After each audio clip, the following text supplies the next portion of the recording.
দোকানদার কোন দিবে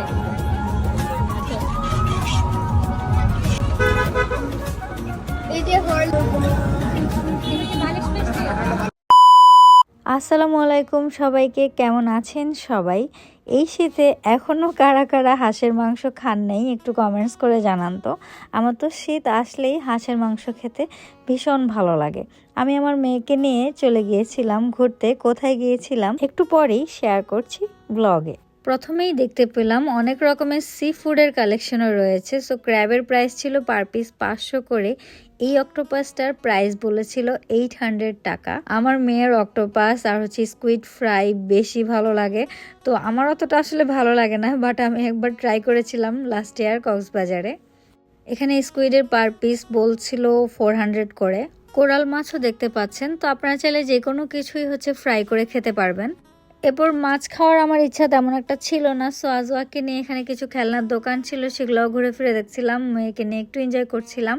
আসলে মেয়ের এক্সাম শেষ হয়েছিল, তো মেয়েকে কথা দিয়েছিলাম এক্সাম শেষ হলেই কোথাও থেকে মা তোমাকে ঘুরায় নিয়ে আসবো। লোকেশনটা আমার বাসার খুবই কাছে, 300 ফিটে। আপনারা যে কেউই চাইলে যেতে পারেন। এখানে 4টা পর্যন্ত সকল দোকানপাট খোলা থাকে। ভয় পাচ্ছ? যদিও এখানে আমার কন্যা বলতেছিল ভয় পাচ্ছে না, কিন্তু ও কিন্তু ভীষণ ভয় পেয়েছিল। আমাকে বলতেছিল আর জীবনও সে এটাতে উঠবে না। এখানে বাচ্চাদের জন্য বিভিন্ন রাইড ছিল। আপনারা চাইলে আপনাদের ছোট বাচ্চাদেরকেও নিয়ে আসতে পারেন, ওরা কিন্তু ভীষণ এনজয় করবে। আসলে আমার এখানে হুট করেই আসা। আমি যেতে চেয়েছিলাম দোয়েল চত্বর, কিন্তু সেদিন রাস্তায় এত বেশি জ্যাম ছিল যে আমি আর যেতে পারিনি। দেন আমাদের বাসার পাশেই এখানে চলে আসলাম। জাম্পলিংয়ে আমার মেয়ে ওঠার পর ওর ভীষণ গরম লাগছিল, দেন দোলনায় বসে সে একটু ঠান্ডা হয়ে নিল।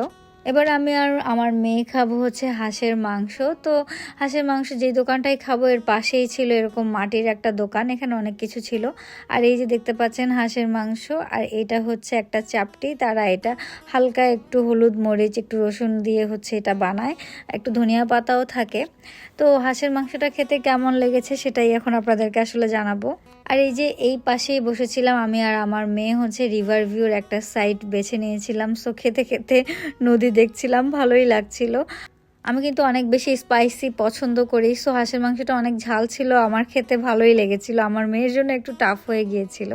বাই দ্য ওয়ে, লাইফে এই প্রথম আমি চা খেয়েছি, মানে হরলিক্স চা।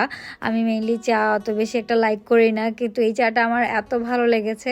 দেন আমি বাসায় এসে আপনাদের ভাইয়াকে বলছি যে নেক্সট একদিন আমাকে রাতে নিয়ে যেতে হবে শুধুমাত্র এই চাটা খাওয়ার জন্য। আমি যেই দোকানটা থেকে হাঁসের মাংস খেয়েছিলাম সেই দোকানটার নাম ছিল মুসলিম পিঠাঘর। এর পাশেই চায়ের দোকানটা ছিল, আমার অনেক ভালো লেগেছিল।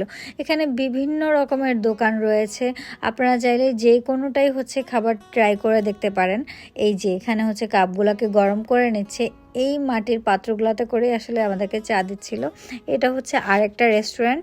তো আমি আর আমার মেয়ে খাওয়া শেষ করে ঘুরে ফিরে দেখছিলাম।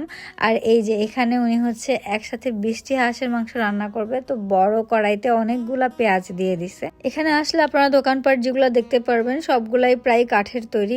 এই দোকানটারও ডেকোরেশন আমার ভালো লেগেছে। আর এই যেখানে তারা মুরগি বেঁধে রাখছে, এই মুরগিগুলাই আসলে রান্না করা হবে। এখানে আলাদা একটা দোকানের চুই ঝাল দিয়ে গরুর মাংস রান্না করা হচ্ছে, আর পাশের পাতিলেই হাঁসের মাংস রান্না করা হচ্ছে। তো আমি জিজ্ঞেস করেছিলাম কতক্ষণ লাগবে এটা রান্না হতে।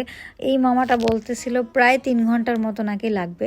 আর এই যে বালিশ মিষ্টি, এত বড় বড় মিষ্টি খেয়েছেন কখনো? আমি তো খাওয়ার সাহস করতে পারিনি, জাস্ট ভিডিও করে নিলাম আপনাদের সাথে শেয়ার করার জন্য যে এখানে আসলে আপনারা কি কি খাবার দেখতে পাবেন। বালিশ মিষ্টি পার কেজি 300 করে ছিল। বাই দ্য ওয়ে, আরেকটা ইনফরমেশন আপনাদেরকে দিয়ে দিই, মোস্ট অফ দ্য দোকানেই হাঁসের মাংস পার প্লেট 250 টাকা করে, 4 থেকে 5 পিস করে দেওয়া থাকবে। আর এই যে দেখুন চলে আসার পর্ব, রাস্তায় এত বেশি কুয়াশা, তো কুয়াশা দেখতে দেখতে বাসার দিকে চলে যাচ্ছিলাম। আর মনে মনে ভাবতেছিলাম যে শীত থাকতে থাকতে এখানে আরেকবার আসতে হবে। আজকের মতো ব্লগটি এখানেই শেষ করছি। ভালো লাগলে অবশ্যই লাইক কমেন্ট শেয়ার করবেন। আল্লাহ হাফেজ।